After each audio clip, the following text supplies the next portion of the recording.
विविध जिल्ह्यातल्या टॉप 9 बातम्यांचा आता आढावा घेऊयात। दापोलीमध्ये तापमानाचा पारा घसरला। तापमानाचा पारा 10.9 अंशांवर, तर पुढील आठवड्यामध्ये थंडीचा कडाका वाढणार।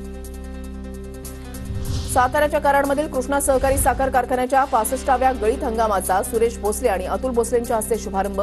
या हंगामामध्ये 15 लाख टन ऊस गाळप होण्याची भोसलेंची माहिती।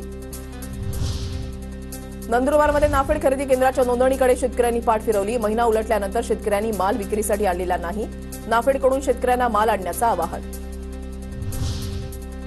नंदुरबार जिल्ह्यामध्ये कापसाच्या उत्पादनामध्ये मोठी घट होण्याची शक्यता। जिल्ह्यामध्ये सरासरीपेक्षा जास्त पाऊस पडल्यानं कापूस पिकाला फटका, तर कापसाला योग्य भाव मिळत नसल्यानं शेतकरी प्रचंड नाराज।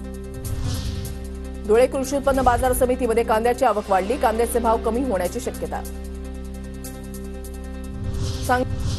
अकोला वाशिम मार्गावर कापशी गावाजवळ 2 दुचाकींची समोरासमोर धडक। अपघातामध्ये दोघांचा जागीच मृत्यू, 1 जण गंभीर जखमी। सर्व्हिस रोड नसल्यानं अपघात झाल्याचं स्थानिकांचं मत। बीडच्या शिरूर कासाला तालुक्यामधील खामकरवाडीमध्ये पतीच्या मृत्यूनंतर पत्नीची आत्महत्या। परिसरातील नागरिकांकडून हळहळ व्यक्त। भिवंडी शहरामध्ये वऱ्हाळ गाव तलावामध्ये बुडून 2 अल्पवयीन मुलांचा मृत्यू। 3 मुलं तलावात गेली होती पोहायला। साहिल शेख आणि गुलाम अन्सारीचा मृत्यू, तर दिलबर अन्सारी बेपत्ता।